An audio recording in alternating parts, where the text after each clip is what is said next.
About 2 weeks ago, Molly and I got the chance to join a few other Star Wars podcasters at Lucasfilm, which was amazing. We're going to do a vlog about the whole trip, but part of it was the opportunity to chat with Alan Tudyk, K-2SO himself. He was great and funny, and we got to talk about Andor and Rogue One, so I hope you enjoy the chat. Who wants to go first? Yeah. Okay, so you've had the rare opportunity to play a character now, and you've seen his death first and then his birth. Right. Yeah. So now knowing was going into Andor season 2 and knowing the full spectrum of K-2SO's life, did that inform the way you played K2 coming back in season 2? There's a jump in time there, you know? So he was different. You know, season 2 is different from Rogue One. Just in the style of storytelling, you know, the pace of it, and it's so granular because it can be. And that's the way he's telling the story, which is so fun to watch for me. I got joy out of just watching things go slowly and unexpectedly slowly, and scenes to go to different places you don't expect them to go. But again, when we made the movie, it was a little bit more, it was a film, so we had 2 hours to tell the whole story. And honestly, it was a little looser because our script kept changing. I think I can say this. The script kept changing. We were a little bit, flying by the seat of our pants. There was this weird period in the middle where that happened.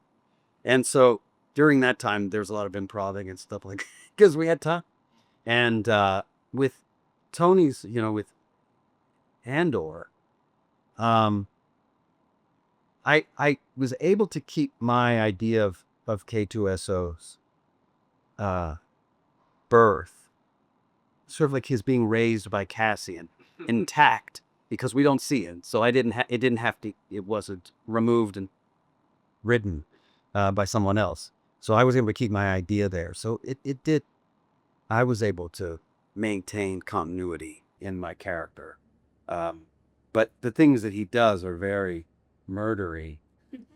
It's pretty murdery. Yeah. And Human shield. yeah, human shield. It's shocking, and but it's just great. It does make sense why Cassie wouldn't give him a blaster in the beginning. Yeah. I don't know if I trust this guy. There's even a line where he's like, "Now have I shown that I can do? Let me trust it. Trust it." He doesn't answer me. So doesn't say anything. Yeah. There's a scene where K2 is talking about a parade that he was in. Yes, of course not. And he's almost talking about it like wistfully. Yeah. After his reprogramming, what does K2 think of the Empire? Does he kind of miss any part of it? Was he like looking back fondly on being near the Emperor? I think it was. I think it was the Emperor was a star. Yeah. It was something to be proud of. He got to see the Emperor. I think his devotion is to Cassian, mainly, and that's where he'll do everything for Cassian. Is that because he gave him that freedom? Yes. Yeah. And he's I always saw him as kind of a father figure. There was so much in Rogue One about the father, her father. And I always saw Cassian as that. He would say no until he says, "You have to." Okay. This is, he'll do what he says because he cares about him. And yeah, because he gave him his life, he freed him. I always saw it as a freeing. Like he was this droid inside, some version of him that was unable to, talk, react, be. He was constrained by programming, and he was free. You have mentioned kind of your own internal continuity, and that is something that I so badly wish that we had gotten to see was the early days of K2 and Cassian. And do you have any headcanon of how that went and how they developed a level of trust? I have an idea of a scene where Cassian, I think we should have another series. Yes. We'll call it K2 and Up. And it's 2 months and up, or 2 weeks and up. And, Cassian's there, the feet, come on, open up the exhaust ports. Stay on target. Here comes the X-Wing. I just imagine it was a lot of mistakes, a lot like a child or a dog that is making messes on the carpet, that he would have to make additional adjustments from the original thing that happened that he wasn't involved in. That there was a scene in that I think was my audition scene. They're landing on some planet that has a magnetic field that when he goes through, it scrambles it, and it speeds him up and it slows him down, and he loses it and goes crazy. And I loved that scene. It was great. He starts to not make sense. It was like, "What do you get to? What's going on?" It was this real girl. And then it went. He's just saying a bunch of nonsense. So that still exists, and that happened when those something went off. He spilled a cup of coffee on it. Maybe, I don't know. Maybe some Revnog. It would have been great to get a montage of him just like learning how to do every Racing. his first. First steps. Yeah. So you've performed and voiced a whole bunch of different types of characters. What makes K-2SO so unique? I don't know. I mean, there was part of a script that got changed. There was a scene where we had landed the U-wing, and Cassian has a quick conversation with somebody who's a general or somebody senior to him, and he turns to me and says, "Droid, get those crates." And I said, "No," and I walk away. And when I read that, I was like, "Oh, Yeah. that's who he is. That's who he is." And even when Jen first comes in, or when first I slam her down, but then when she's in the ship, and Cassian comes in, he's like, "I see you met K2," and she says, "Yeah, lovely." You're like, "Yeah, I'm sorry about that." He just says whatever comes into his circuits, and he doesn't know what I said, but he's apologizing for it. And I do have friends like that. I've had friends where they're just like, "Oh man, what did you say now?" And I think that's it. He just says what's on his mind, and he's sweet because of it. He'll say things that are offensive accidentally, I guess. I think he's like a child, I guess. Whereas I'm just now thinking it's not just that he's a child, but he's been programmed by the Empire, where it's like, you have to do this. And now he has this choice, like, get those crates. Yeah, right. What are you going to do? Right. No, I don't. The gift of autonomy. Right. Yeah, I see it. Exactly. Yeah. And that inspired when we were in Jordan, and she throws the bag at me. Yeah. I just dropped it because I'm like, "I'm not holding your bag." But that was, it's funny how things come together. Alex, it's like you said, it reminds me of like saying that K2 is like a child. And it's like when a child first learns to say no, or first learns that they don't have to do everything that their parents are telling them to do. Right. And that just makes all the sense. It's great. Yeah. And it's a lot of no there. Yeah, I'm sure like we'll hit that in K2 and up, where he really is knowing a lot. K2, the teenage years. You're not my real dad. Definitely. It reminds me kind of like Groot. Oh yeah. A little bit. Yeah. It's like heating up. Yeah, it's similar. Shifting a little bit, right, to the more technical side. We were just at Stagecraft and seeing, how K-2SO is made behind the scenes, how the sausage is made, and in many ways. So your first appearance as K2 in Rogue One was like 9 years ago, and now you're back for the role for season 2. So did the technology change in any meaningful way for you from one production to another that helped facilitate your performance? Nah. It probably did. It did in a way that other people were aware of, but not for me. Suit was just as The suit was just as comfortable and just as fashionable. That little hat was my favorite. I'm excited to get back on the stilts too, where you're like, yes, I'm so glad they did figure out a way to just make me tall. No, I do like the stilts, actually. I really did. Really? We shoot in England. England rains all the time, and there'll be on these backlots huge puddles that people have to figure out how to navigate around. I just walked straight through them. They weren't going to be that deep. And yeah, I like being that tall. I enjoyed it. I missed them when they were gone. I wish I was tall. You're tall. I got a little tastes. Some really sweet air up there.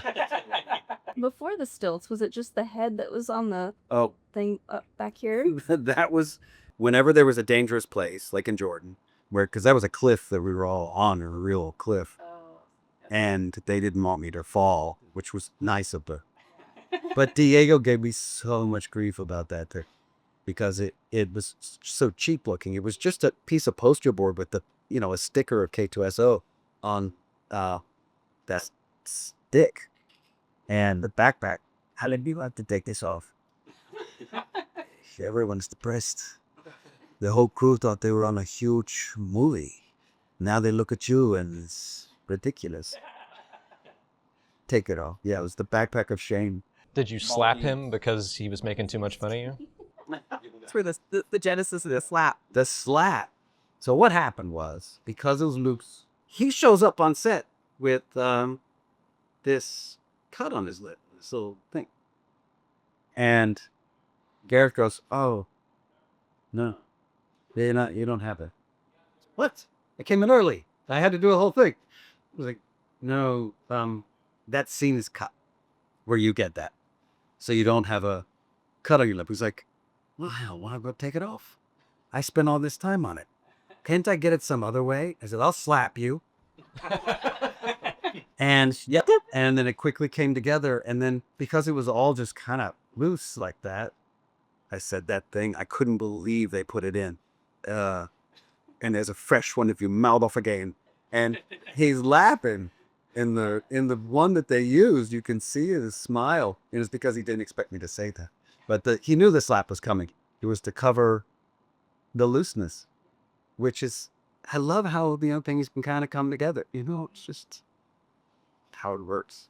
Kind of speaking on that, what was it like to go back to Diego and have that relationship again on Andor season 2 when it's been so long since Rogue One? Mm-hmm. Did you pick it right up and you guys just continue on? What was that like, just stepping back into the role of KT?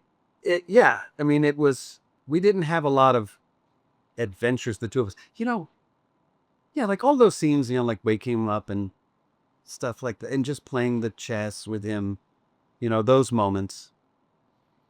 But it felt early, it really did feel early. There was less of a embrace of K2, Diego's coming into that with everything around that character that's going on. It's so intense.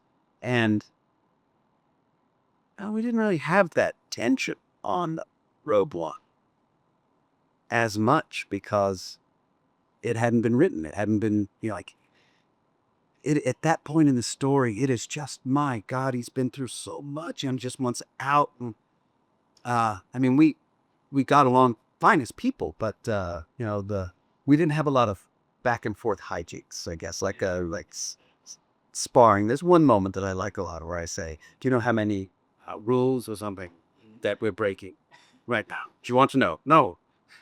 "7." "Click so low." 8.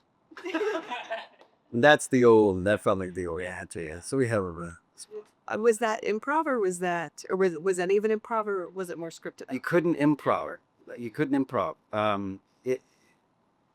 I could have, but it just happened the way it happened was that the writer strike started and Tony had to leave. Oh, yeah. So everything was frozen. But that back and I'm so into my own writing, that back and forth, I pitched to Tony before I left for England and he approved it. So I got that in it. I mean, I would have a different take for everything. Look, my takes can go way off into like your Andor is this. I think this is like a finely tooled machine. It really, you can't. It would almost be like, if it gets too crazy, it'd be like Roger Rabbit, where there's some real actors and then some animated actor there that's being crazy. Like it stayed within, the palette of the show. You got to write a story for K2, didn't you? A comic or? Oh yeah, I got to work on his dialogue. Yeah. I just like all of his Or in 2017, I think you wrote Star Wars Adventures little comic. Yeah, they're kids one. Yeah, they let me. Yeah, I think I mainly just did the dialogue, just because he's tough to get. Like a lot of people make him write him like C-3PO, Yeah. and just snarky, Yeah. and like a bit. Like, you know, like ugh, I don't like that guy. But it comes from a genuine place, so it's more like clown. There's a lot of iconic hallway scenes in Star Wars that now K2 got his own hallway scene. So I guess how did that feel to, join the pantheon of hallway scenes? That is K2 scene better than Vader's in Rogue One? No, no way. I mean, I like mine, but that Vader scene kills. I've watched it so many times. I still don't even know how he got in there. It doesn't even make sense. The Force. What? He just phase through walls. It doesn't even make sense, but it's so great. I love it. And then he's doing all the things you've always wanted. I mean, that we could do now. Darth Vader sticking somebody to the ceiling. Stab it. Come on. That was great. I mean, it's a sword fight built in it. I always think of an interview that Gareth Edwards did at one of the premieres for Rogue One, where he said, somebody asked him, how will you know if Rogue One has become a Star Wars classic? And he said something like, if in 10 years I see someone wearing a K-2SO t-shirt, I'll know that we made it. And I watched that interview recently, and it really hit me where I was like, yeah, when I think of everything with Andor, that Rogue One has become a Star Wars classic. So this being someone so involved in Rogue One and now Andor, like looking back on Rogue One and just seeing the love that's never gone away for this movie, that's got to be a really great thing for you. It really is. You know, the Star Wars world has gotten so much bigger since we made Rogue One. There weren't any series at that point. The Mandalorian hadn't come out. That came out right at Era 8.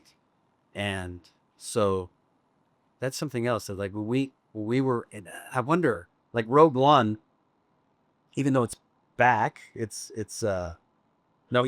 where it sits. Anyway, watching the movie, when I finished Andor, I was like, gotta start Rogue One. Yeah, just go right into this. And the feel of it, it is a movie, but also the music echoes Star Wars, early Star Wars music, and it's very dramatic and very big, and it's in places where, like, just Saw Gerrera, like, puts his thing down, and it's like, dun, dun, dun. Like, whoa, whoa.